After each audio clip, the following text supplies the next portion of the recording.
Le 25 octobre 2013, 7 heures du matin, une Citroën C3 gris clair glisse lentement hors de la chaîne d'assemblage. Des hommes l'encadrent en silence, les yeux rouges, les mains qui ne savent plus quoi tenir. 40 ans, 8 millions et demi de voitures. Et puis, rien. Pourtant, il y a encore 10 ans, cette usine était une cathédrale. 5 000 ouvriers, des chaînes qui ne s'arrêtaient jamais. Des hommes venus du Maroc, d'Algérie, du Mali, sans diplôme, sans autre richesse que leurs mains, qui avaient construit, soudé, peint, assemblé un empire automobile au cœur de la banlieue parisienne. Une voiture toutes les 70 secondes, jour après jour, année après année. Puis tout s'est arrêté, pas à cause des usines japonaises, pas à cause des robots, à cause d'un document signé en secret en 2010, 3 ans avant que les ouvriers n'apprennent leur condamnation. Comment une usine emblématique peut-elle être condamnée à mort dans le silence, pendant que ces hommes continuent de travailler, de produire, de croire? Qui savait? Qui s'est tu? Lucine d'Aulnay, 1973-2013. 40 ans d'industrie française, 40 ans d'immigration et de lutte. Et une question qui reste entière. Quand une décision est prise dans un bureau fermé, est-ce que la résistance peut encore changer quelque chose? Tout commence sur les bords de la Seine, dans le 15e arrondissement de Paris.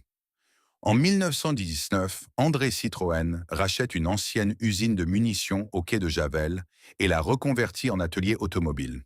Il applique les principes du Fordisme, chaîne de montage, production en série, rendement maximal, et crée la première grande usine automobile d'Europe. En quelques années, l'usine de Javel devient un monde en soi, 32 000 ouvriers à son apogée, des crèches, des infirmeries, des vestiaires pour 3 500 personnes. Une ville dans la ville, au bord de l'eau, mais Paris grandit. Les terrains se raréfient, les méthodes de production évoluent et réclament de l'espace, toujours plus d'espace. Dès 1970, Citroën comprend que Javel ne peut plus suivre. Il faut partir. Il faut construire ailleurs. Le choix se porte sur Aulnay-sous-Bois, en Seine-Saint-Denis, un terrain agricole de 170 hectares, à la croisée des autoroutes A1, A3 et A104. Les artères qui relient Paris au nord, à l'est, à la province. Pas Paris, mais assez près pour y travailler, assez loin pour être oublié. Le 24 avril 1973, l'usine ouvre ses portes. Les journaux parlent d'installations ultramodernes, conçues pour le confort des ouvriers, éclairage naturel, espace de pause, vestiaire neuf. Pour l'époque, c'est une promesse sérieuse. Quelques Citroën DS, partiellement assemblés à Javel, sont terminés ici pour tester les chaînes. Un passage de témoin entre deux époques, entre deux rives. 2 ans plus tard, en 1975, Javel s'éteint définitivement. La dernière DS sort de ses chaînes en avril. Les bulldozers arriveront l'année suivante. À leur place naîtra, bien des années plus tard, le parc André Citroën, un jardin public de 13 hectares où des familles se promènent aujourd'hui sans savoir ce qui brûlait là avant eux. Aulnay, elle, reçoit l'héritage. Toute la mémoire industrielle de Javel, les gestes, les hommes, les méthodes, traverse la banlieue et s'installe dans le béton neuf du 93. En 1976, un séisme secoue le secteur automobile français. La crise pétrolière a fragilisé Citroën. Peugeot rachète la majorité du capital. Le groupe PSA Peugeot-Citroën est né. Et Aulnay devient, du jour au lendemain, l'usine d'un empire à deux têtes. C'est dans ce contexte que les premiers grands recrutements commencent. PSA a besoin de bras. Beaucoup de bras. Et la France des années 1970 sait où les trouver. Ils arrivent du Maroc, d'Algérie, de Tunisie, de Turquie, du Mali, du Sénégal, de Mauritanie. Certains ont suivi la mutation depuis les usines du 15e arrondissement. D'autres viennent de mines fermées dans le nord, d'usines reconverties, de pays où l'avenir n'existe pas encore. Ils s'installent dans les foyers de travailleurs migrants de Seine-Saint-Denis, dans les cités HLM construites en même temps que les chaînes de montage, comme si les deux étaient en un pensé ensemble, l'usine et ses hommes, le travail et son dortoir. Au début des années 1980, les chiffres parlent d'eux-mêmes. Entre 70 et 75% des ouvriers d'Aulnay sont étrangers. En 1978, 69% sont classés OS, ouvriers spécialisés, c'est-à-dire affectés à une seule tâche répétitive, sans qualification reconnue, sans perspective de promotion. Ils ne sont pas là pour faire carrière. Ils sont là pour tenir le rythme. C'est parmi eux qu'arrive Gul Abdul en 1989. Il a une vingtaine d'années. Son français est hésitant. Il n'a pas de diplôme. Mais il a quelque chose que l'usine réclame sans le nommer. Une endurance tranquille, une capacité à recommencer le même geste des centaines de fois sans que les mains flanchent. On l'affecte au ferrage, la soudure des carrosseries. Chaleur, étincelle, bruit de métal sur métal. Ses mains apprennent avant que sa tête ne comprenne. Et peu à peu, Aulnay-sous-Bois devient ce qu'aucun pays ne lui avait encore offert. Un endroit où il a sa place. Il ne le sait pas encore, mais il restera 24 ans. À partir de 1974, la Citroën CX entre en production à Aulnay. C'est le premier véhicule vraiment né ici, conçu ailleurs, mais fabriqué entièrement dans le béton neuf de Seine-Saint-Denis. Avec ses lignes aérodynamiques et sa suspension hydraulique, la CX incarne ce que Citroën sait faire mieux que personne, de l'audace industrielle transformée en objet de série. Entre 1974 et 1989, 1012 733 exemplaires sortent des chaînes d'Aulnay, 1 million de voitures, fabriquées à la main, une par une, par des hommes qui n'apparaissent dans aucun catalogue. Puis vient l'AX, légère, nerveuse, taillée pour la ville. Entre 1986 et 1995, 1067 615 exemplaires. Puis la Saxo, entre 1995 et 2003, 1562 288 exemplaires. Puis la C3, à partir de 2001, 2080 433 exemplaires jusqu'à la fermeture. Chaque modèle franchit le cap du million. Chaque modèle est une décennie de vie, de cadence, de matin à 5 heures. Aulnay produit aussi, ponctuellement, des Peugeot, la 205, la 106, la 85, quand le groupe manque de capacité ailleurs. L'usine n'est pas seulement une identité Citroën, c'est une machine polyvalente, une ressource que le groupe mobilise selon ses besoins. Flexible, efficace, rentable. Le fonctionnement interne suit une logique militaire. 44 hectares de bâtiments sur 170 hectares de terrain. 4 départements en séquence stricte. L'emboutissage, où les tôles d'acier sont découpées et formées sous des presses de plusieurs centaines de tonnes. Le ferrage, où les pièces sont soudées ensemble pour former la carrosserie. La peinture, où chaque véhicule reçoit ses couches d'apprêt, de couleurs, de vernis dans des cabines pressurisées à température contrôlée. Puis le montage, où moteur, tableau de bord, siège, câblage, vitres s'assemblent en un objet qui, 70 secondes plus tôt, n'existait pas encore. 3 équipes, matin, après-midi, nuit. La chaîne ne s'arrête pas. Pas pour les week-ends, pas pour la chaleur de juillet, pas pour le froid de janvier. Le métal n'a pas d'horaire. Aulnay abrite également 2 départements uniques dans tout le groupe PSA. Le premier est le département anti-pollution, le seul endroit en France où les émissions de tous les nouveaux modèles du groupe sont mesurées et certifiées avant commercialisation. Le second est le dépôt Citroën, ouvert en 2001, un conservatoire confidentiel où sont réunis des exemplaires de chaque modèle jamais produit par la marque au chevron. Pas un musée ouvert au public, une mémoire industrielle gardée dans l'ombre, accessible aux seuls initiés. L'année 2003 marque le sommet absolu. 497 575 véhicules produits en 12 mois. 5000 ouvriers sur le site, sans compter les sous-traitants et les intérimaires. Une voiture toutes les 70 secondes. Chaque jour, plus de 700 Citroën C3 quittent les chaînes. En 2003, Aulnay produit son 6 millionième véhicule. Un chiffre célébré discrètement, sans cérémonie nationale, sans discours du président. À la fin, quand le dernier moteur s'éteindra, le compteur affichera 8 560 391 véhicules, 8 millions et demi de voitures, fabriquées sur 40 ans dans une banlieue que Paris regarde à peine. Entre 70 et 75% des ouvriers sont étrangers au début des années 1981.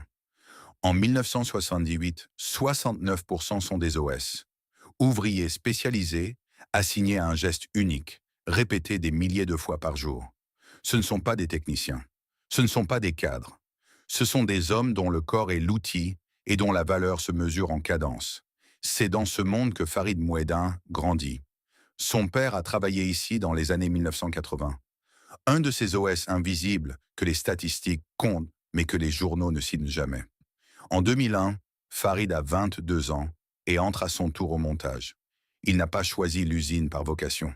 Il l'a choisie parce qu'elle était là, parce qu'elle avait toujours été là, aussi naturelle et aussi inévitable que le périphérique qu'on entend depuis les fenêtres de chez lui.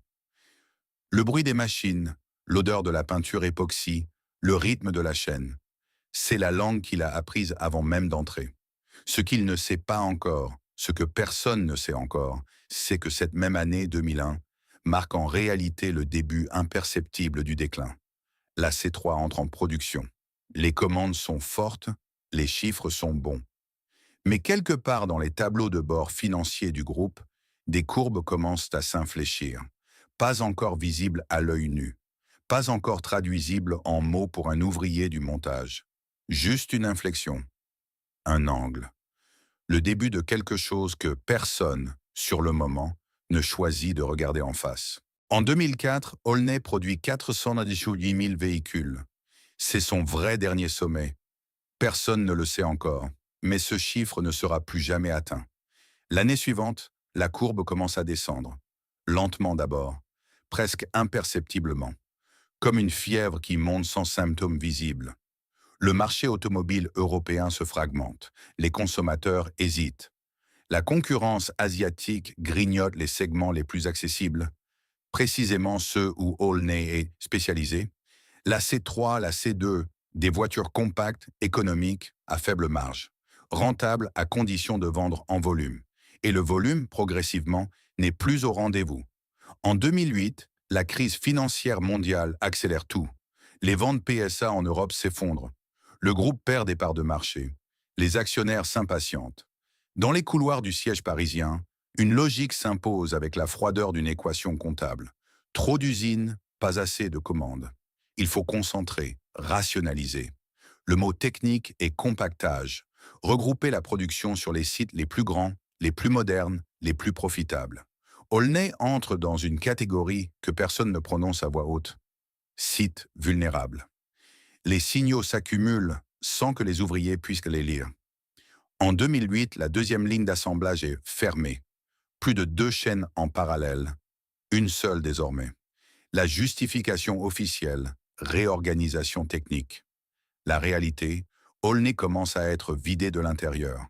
En octobre 2010, la chaîne de nuit est supprimée et transférée à Poissy.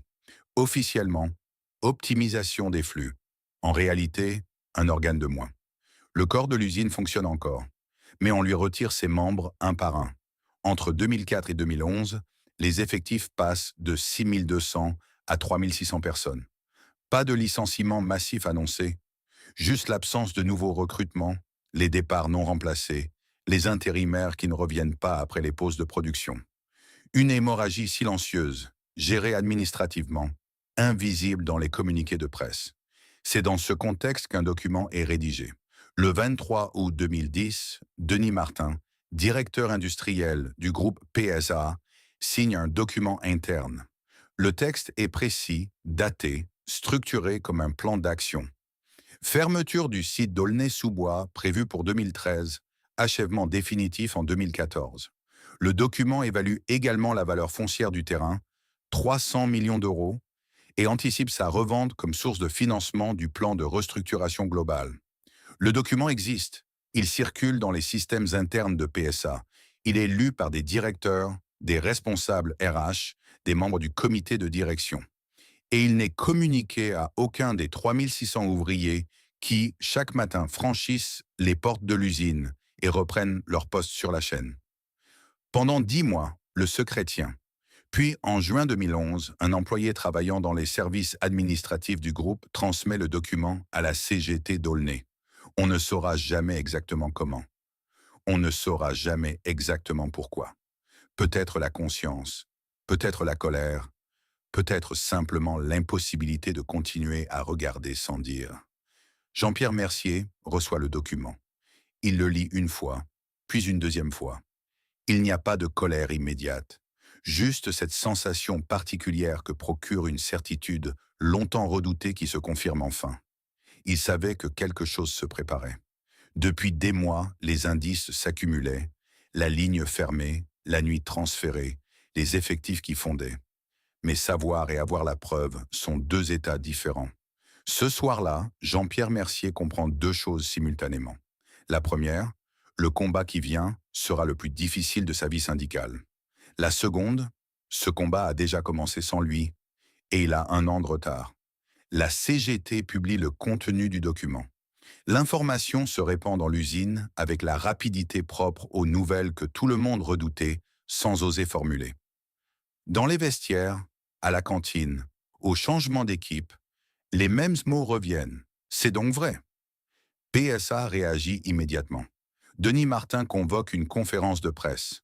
Le document est qualifié de préparatoire, désormais obsolète, sorti de son contexte. La direction affirme ne pouvoir se prononcer sur l'avenir du site au-delà de 12 à 18 mois.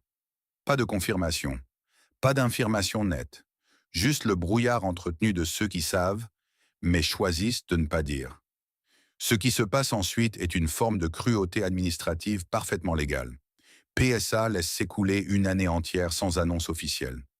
Une année pendant laquelle les ouvriers travaillent, produisent, paient leurs traites et élèvent leurs enfants, avec dans un coin de la tête la certitude floue que leur usine est condamnée, mais l'impossibilité d'agir sur rien de concret. Le groupe attend. La raison officieuse est connue de tous dans les cercles syndicaux. Il ne faut pas perturber la campagne présidentielle de 2012. PSA et ses 200 000 salariés en France sont un sujet politique trop sensible pour être traité avant l'élection. Alors on attend. Et pendant qu'on attend, on prépare. Dès l'automne 2012, PSA commence discrètement à transférer la production de la C3 vers l'usine de Poissy, dans les Yvelines.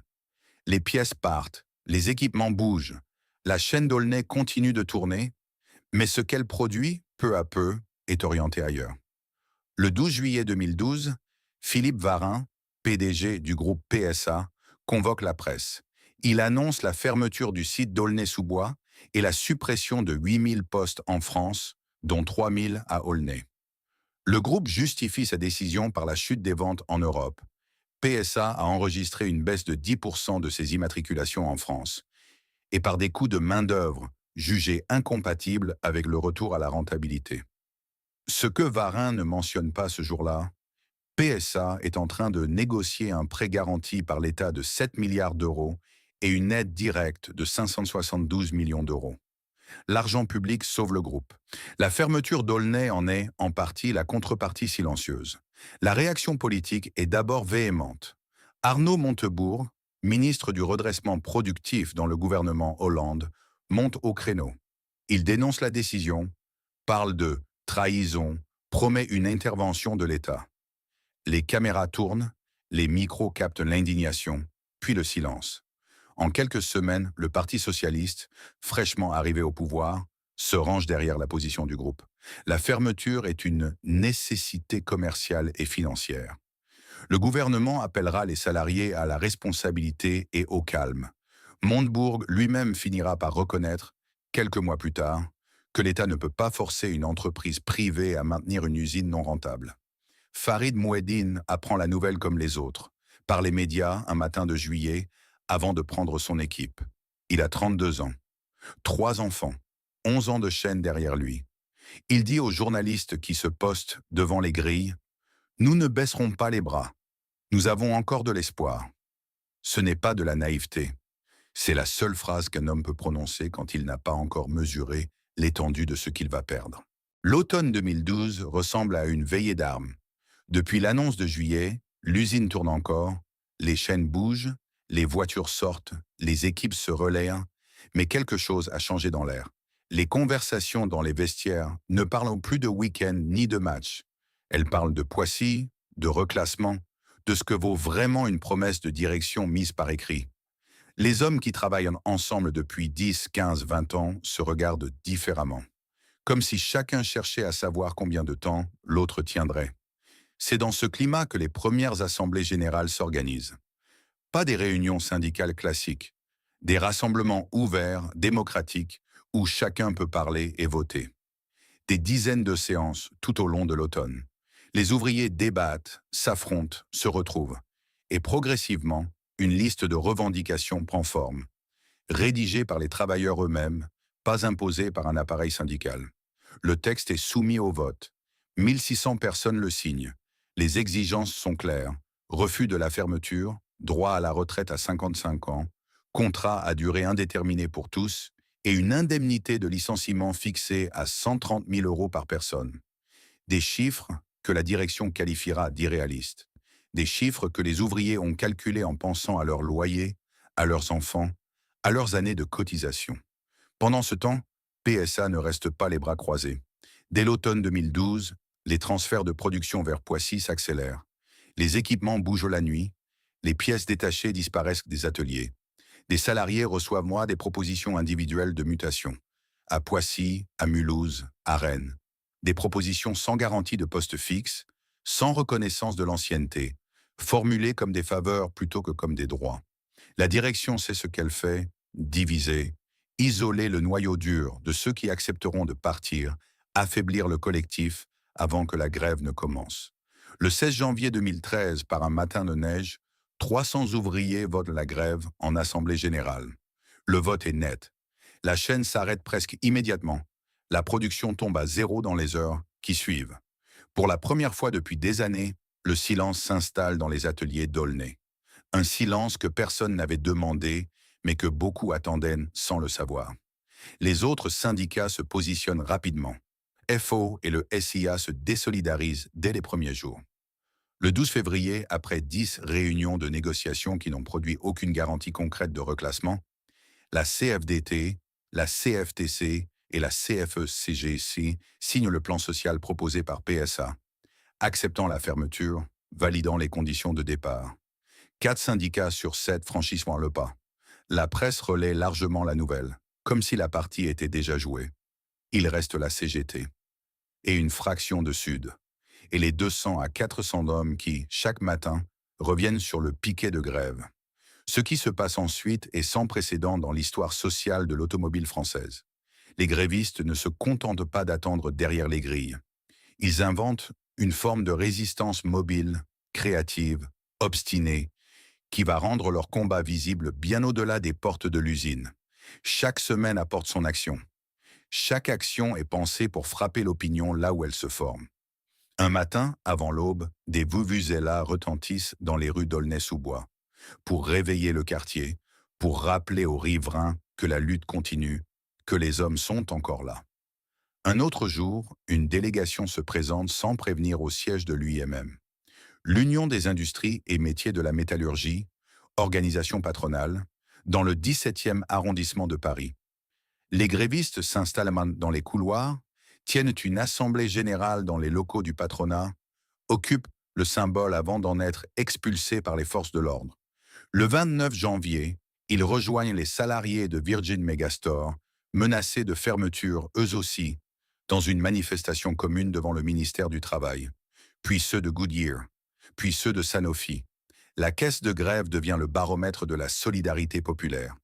Les dons affluent de particuliers, de militants, de mairies de Seine-Saint-Denis, de syndicats d'autres secteurs. À la fin de chaque mois, la caisse est remplie suffisamment pour verser à chaque gréviste un salaire proche du SMIC. Cela se produit 3 fois de suite, fait sans précédent dans le mouvement ouvrier français contemporain. Des travailleurs argentins de l'usine de céramique Zanon, en autogestion depuis une décennie, envoient un message de soutien. Des militants haïtiens aussi. La grève d'Aulnay cesse d'être locale. Mais la répression suit la même courbe que la résistance. Le 28 mars 2013, les grévistes manifestent devant le siège du MEDEF, rue de Wagram. Les CRS interviennent avec violence. Des grévistes sont bousculés, certains blessés. 9 d'entre eux se retrouvent en procédure de licenciement disciplinaire, sanctionnés pour avoir défendu leur emploi. La direction multiplie les convocations individuelles, les mises à pied conservatoires, les pressions sur les non-grévistes pour qu'ils reprennent le travail et brisent l'élan du mouvement. Le gouvernement, lui, joue une partition ambiguë. Sous la pression syndicale, il promet de nommer un médiateur. Puis il nomme un facilitateur, le directeur départemental du travail de Seine-Saint-Denis, sans jamais écrire le mot médiateur dans aucun document officiel. Le 14 février, une délégation de grévistes se rend à l'Élysée pour exiger une clarification. Elle repart avec une formule. Ce n'est pas un médiateur, c'est un facilitateur. La nuance est volontaire. Elle dit tout sur la position réelle du pouvoir. Jean-Pierre Mercier comprend à ce moment-là que le gouvernement ne bougera pas, que PSA et l'État partagent le même intérêt, que la fermeture se fasse dans l'ordre, sans explosion sociale, sans précédent juridique gênant. La grève peut durer, elle peut être courageuse, populaire, exemplaire, elle ne peut pas gagner seule.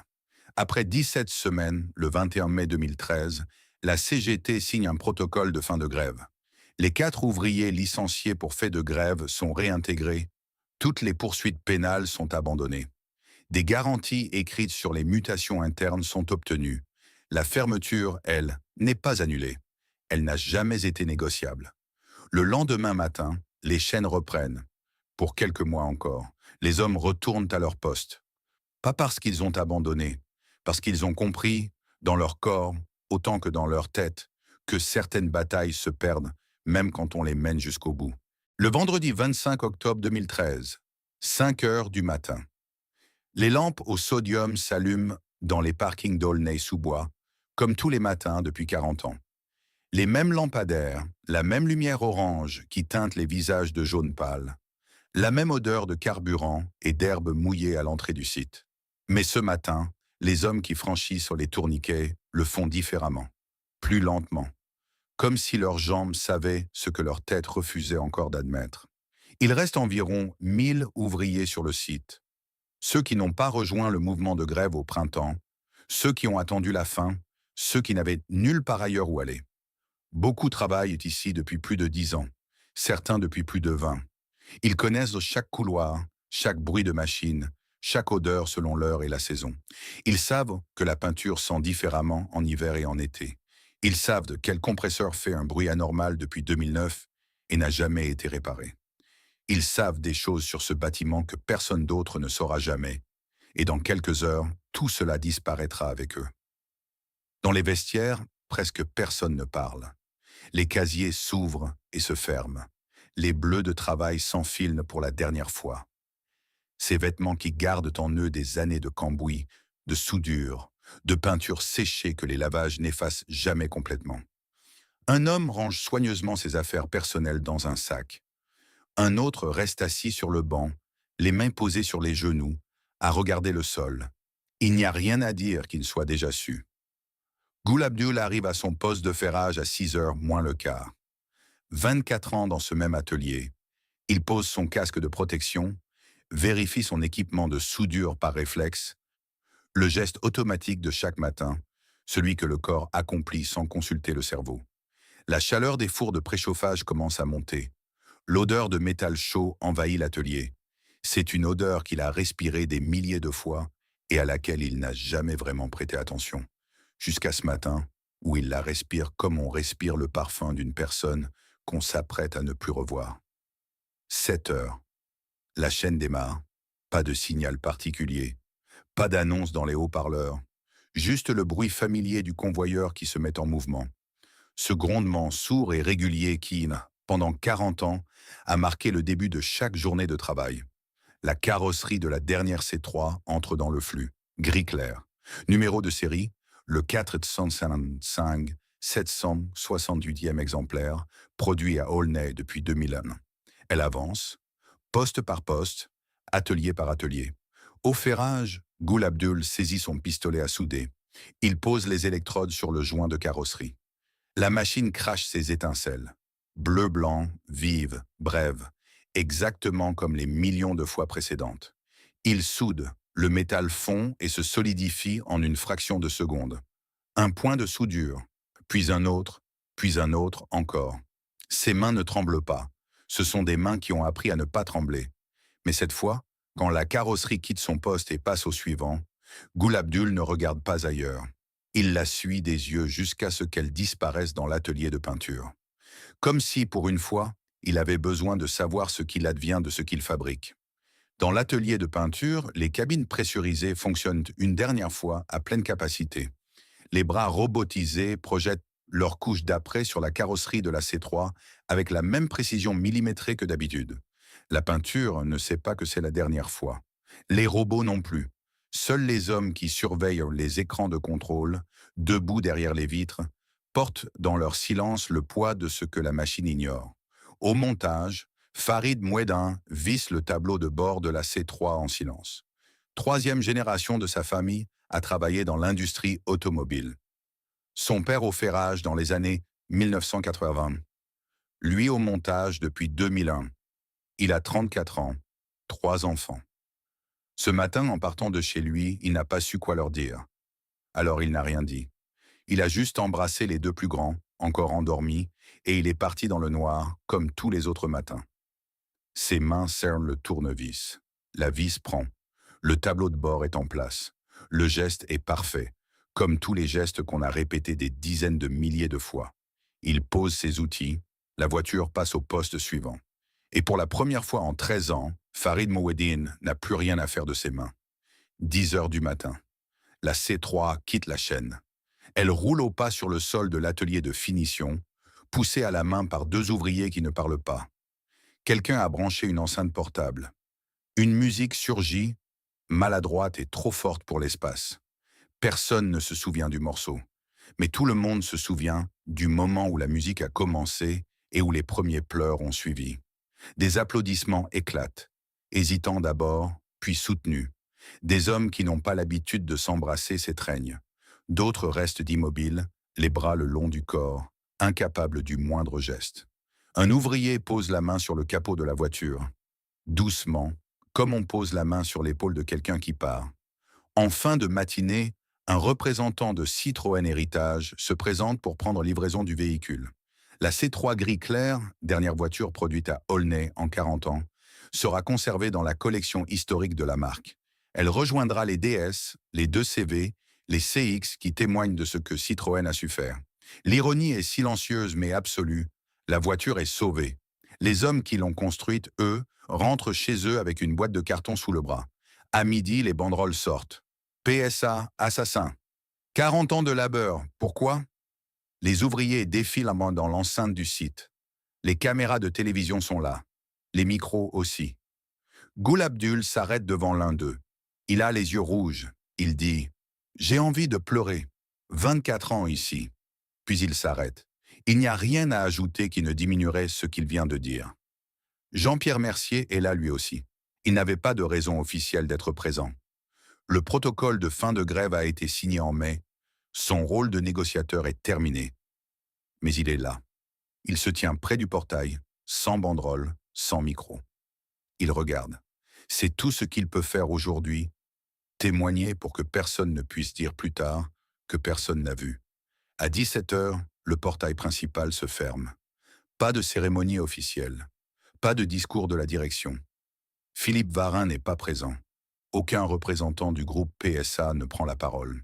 Les grilles se ferment avec le bruit métallique ordinaire des grilles qui se ferment. Le même bruit que tous les soirs depuis 40 ans, sauf que ce soir, personne ne reviendra demain matin. 40 ans, 8,5 millions de voitures, et une porte qui se ferme sans que personne, du côté de ceux qui ont décidé, n'ait jugé utile de dire merci. Le protocole est signé le 21 mai 2013. 4 pages, 12 clauses. Les grévistes obtiennent la réintégration des 4 ouvriers licenciés pour fait de grève. Toutes les poursuites pénales engagées contre les manifestants sont abandonnées. Des garanties écrites sur les mutations internes vers d'autres sites du groupe sont actées. Pour ceux qui choisiront de quitter l'entreprise, des mesures d'accompagnement individuel sont prévues. Ce que le protocole ne contient pas tient en une ligne. Aucune clause sur le maintien de l'usine. Aucune remise en question de la fermeture. Aulnay fermera. La date est désormais fixée, non plus début 2014 comme annoncé initialement, mais octobre 2013. La direction a décidé d'accélérer. Plus tôt la page est tournée, plus tôt le terrain peut être revendu. Jean-Pierre Mercier relit le document ce soir-là, seul dans le local syndical. 4 mois de grève. 17 semaines de piquets, de froid, de vuvuzelas à l'aube, de CRS devant le MEDEF, de délégations à l'Élysée, d'assemblées générales tenues debout dans le vent de janvier, 3 caisses de grève remplies par la solidarité populaire, 9 hommes traînés en procédure disciplinaire. Et au bout, 12 clauses qui ne sauvent pas une seule machine. Pas un seul poste de travail, pas un seul mètre carré de chaîne. Il ne regrette pas d'avoir signé. Il sait que continuer n'aurait rien changé à la fermeture et aurait peut-être coûté davantage aux hommes qui avaient déjà tout donné. Mais il sait aussi que l'histoire retiendra les 12 clauses, pas les 17 semaines. Et cette pensée-là, il ne peut pas s'en débarrasser. Dans les semaines qui suivent, l'usine entre dans une phase étrange, ni morte ni vivante. Les chaînes tournent encore, à cadence réduite. Les équipes les sont squelettiques. Chaque semaine, de nouveaux départs. Certains acceptent la mutation vers Poissy, d'autres signent leur rupture conventionnelle, d'autres encore disparaissent des listes sans qu'on sache exactement où ils vont. L'usine se vide comme se vide une maison dont les habitants déménagent progressivement. Un meuble par-ci, une boîte par-là, jusqu'au jour où les pièces résonnent. PSA annonce ses chiffres de reclassement avec une régularité rassurante. En décembre 2013, le groupe déclare que 2750 des 3000 salariés ont été replacés dans d'autres usines du groupe, dans des entreprises extérieures, en pré-retraite ou en formation. Le chiffre est présenté comme un succès social. Philippe Varin affirme devant les caméras que 90% des salariés d'Aulnay ont trouvé une solution. La CGT conteste immédiatement. Jean-Pierre Mercier donne ses propres chiffres aux journalistes. 40% seulement ont réellement retrouvé un emploi stable. Le reste, mission temporaire d'1 mois à Poissy sans garantie de renouvellement, formation qui ne mène nulle part, pré-retraite accordée à des hommes de 50 ans qui auraient voulu continuer à travailler, est comptabilisée comme solution dans les tableaux de PSA. Qui a raison? Les deux selon l'angle choisi. PSA compte tout ce qui n'est pas chômage. La CGT compte uniquement ce qui ressemble à un avenir. Le 30 août 2013, PSA confirme officiellement que la fermeture définitive est avancée à octobre. La production de la C3 a été intégralement transférée à Poissy. Il ne reste plus rien à fabriquer à Aulnay. Les chaînes tournent dans le vide d'une usine qui a déjà cessé d'exister dans les plans du groupe, même si ses murs sont encore debout. Dans les dernières semaines, quelque chose de particulier se produit dans les ateliers. Les hommes qui restent, ceux qui n'ont nulle part où aller avant la date officielle, recommencent à se parler. Pas de politique, pas de syndicat, juste des souvenirs. Le jour où la chaîne s'est arrêtée à cause d'une panne de compresseur et où tout le monde a ri pendant 1 heure. L'hiver 2005 où il avait neigé dans l'atelier de ferrage parce qu'une fenêtre était restée ouverte toute la nuit. Les matchs de foot improvisés dans le parking du fond pendant les pauses d'été. Ce sont des choses minuscules, mais ce sont les seules choses qui appartiennent vraiment à ces hommes. Pas au groupe PSA, pas aux actionnaires, pas au tableau de reclassement. Juste à eux. Le 25 octobre arrive comme une date de calendrier qu'on savait depuis longtemps et qu'on espérait malgré tout ne jamais voir arriver. Le lendemain du 25 octobre 2013, le site d'Aulnay-sous-Bois ressemble à ce qu'il est devenu. Une friche de 181 hectares au cœur de la banlieue nord de Paris. Les bâtiments sont encore debout, les chaînes sont encore en place, les vestiaires ont encore les casiers numérotés, les bancs usés, les crochets ou les bleus de travail ont séché pendant 40 ans. Mais il n'y a plus personne. Le silence qui s'est installé n'est pas le silence des dimanches ou des jours fériés. C'est un silence définitif, celui des endroits que les hommes ont quittés sans intention de revenir. PSA conserve le site pendant plusieurs années, le temps de négocier les cessions. La valeur foncière avait été estimée à 300 millions d'euros dans le document secret de 2010. La réalité sera plus modeste. La totalité des 180 hectares sera cédée entre 2013 et 2018 pour un total d'environ 134 millions d'euros, moins de la moitié de l'estimation initiale. Le marché immobilier de Seine-Saint-Denis n'est pas celui du 8e arrondissement. Les premiers acheteurs arrivent dès novembre 2013. ED Logistics signe une promesse de vente et annonce l'installation d'une plateforme logistique. 590 emplois à terme. Pas des emplois de soudeurs, pas des emplois de peintres carrosserie, pas des emplois qui demandent 20 ans d'apprentissage du geste juste, des emplois de manutentionnaires, de caristes, de préparateurs de commandes. Des emplois utiles, mais qui ne remplacent pas ceux qui existaient. En mars 2017, PSA cède 29 millions d'euros de terrain à la Société du Grand Paris.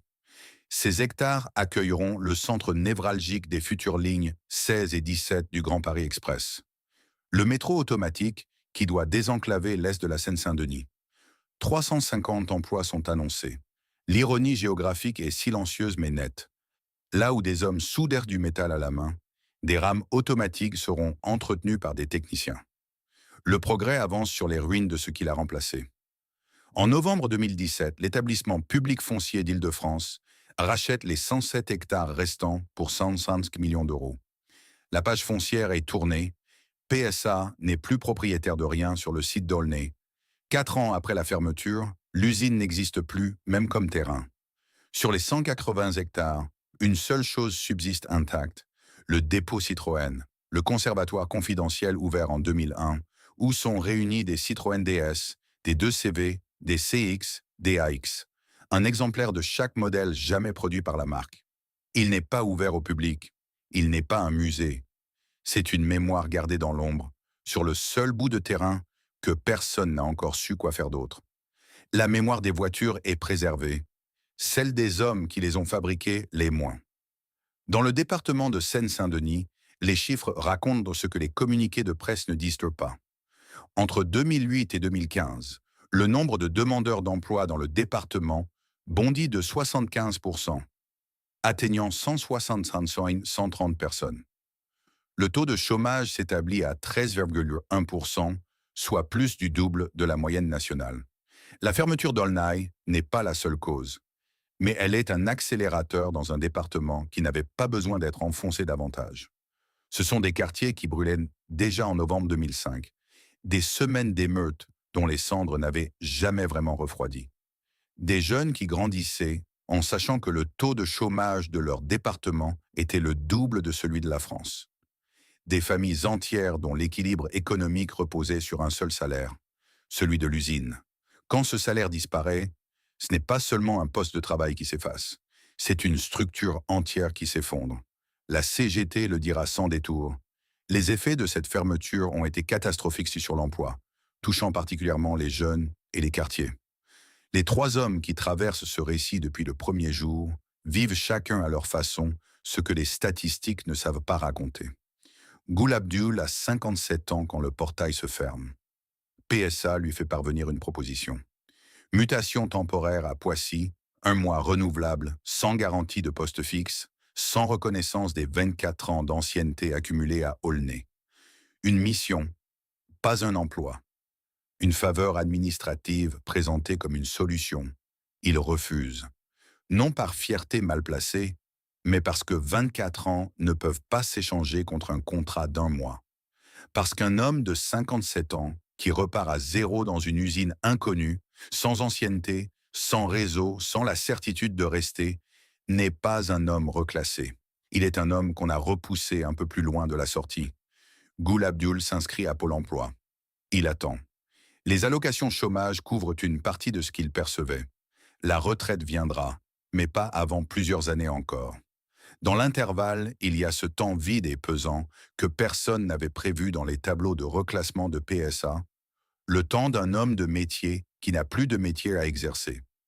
Farid Mourdin représente quelque chose que les statistiques permettent de mesurer sans pouvoir nommer précisément.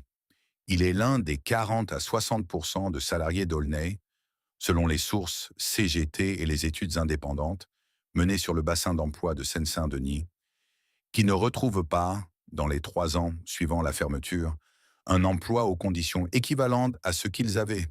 34 ans, 3 enfants, 13 ans de chaîne. Aucun diplôme reconnu en dehors de la tôlerie et du montage automobile. Le marché du travail de 2013 n'a pas besoin de ce qu'il sait faire. Ou plutôt, il en a besoin ailleurs, dans d'autres usines, dans d'autres villes, à d'autres conditions. Des reconversions sont proposées, formation courte, bilan de compétences, module de remise à niveau numérique. Des dispositifs conçus pour des gens qui ont besoin d'une mise à jour, pas pour des hommes dont toute l'intelligence est dans leurs mains et dont les mains n'ont plus rien à faire. Ce que vit Farid, des centaines d'hommes le vivent avec lui. C'est ce que les chiffres disent quand on les lit entre les lignes. Jean-Pierre Mercier continue. C'est peut-être la chose la plus simple et la plus difficile à dire sur lui. Il continue à travailler au sein de la CGT. Il continue à représenter des salariés devant les prud'hommes, un par un, dossier par dossier, pour des indemnités contestées, des reclassements non respectés, des promesses de PSA qui ne se sont pas matérialisées. En 2017, 4 ans après la fermeture, il est encore devant les tribunaux pour des affaires liées à Aulnay. Il ne gagne pas toujours, il gagne parfois. Mais ce n'est plus vraiment la question. La question pour lui est de s'assurer que ces hommes, Ghoul Abdul, Farid Mouhedine et les centaines d'autres dont personne ne connaît le nom, ne disparaissent pas complètement dans le silence administratif qui suit les grandes fermetures. Qu'il reste quelqu'un pour dire ces hommes existaient, ils travaillaient ici, et ce qui leur a été fait mérite d'être nommé. En 2025, le projet VAL, Francilia InnovVal, prend forme sur les 104 hectares de l'ancienne friche. Data Center, géothermie, la future gare du Grand Paris Express Aulnay-Val-Francilia. Des investissements dans la transition énergétique, le développement durable, les nouvelles technologies. On parle même d'accueillir le futur stade du PSG. Le vocabulaire a changé, compactage a laissé la place à reconversion. Friche est devenue opportunité. C'est peut-être vrai, c'est peut-être même nécessaire. Mais il y a une question que le projet Val-Francilia ne pose pas, et que personne dans les réunions de concertation et les communiqués de presse ne semble pressé de poser. Combien d'emplois industriels stables, transmissibles de père en fils, capables de tenir une famille dans un département à 13% de chômage, le futur pôle technologique d'Aulnay créera-t-il vraiment? Le dépôt Citroën est toujours là. Quelque part dans ce qui reste du site, dans un bâtiment que les promoteurs n'ont pas encore su comment démolir ou convertir, les voitures dorment.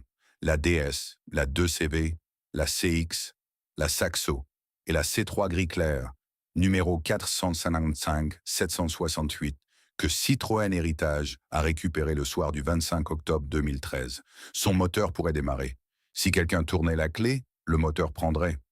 Mais il n'y a plus de chaîne à laquelle revenir. Plus de postes de ferrage, plus de cabines de peinture, plus de mains tendues au changement d'équipe. Juste le silence d'une friche qui apprend à s'appeler autrement. Et quelque part dans Seine-Saint-Denis, des hommes qui savent souder, peindre, assembler, des hommes dont les mains contiennent 40 ans de savoir-faire industriel français, qui se lèvent chaque matin sans savoir exactement où aller. Ce n'est pas la fin de l'industrie française, mais c'est ce que sa fin ressemble, quand on la regarde de près depuis Aulnay-sous-Bois.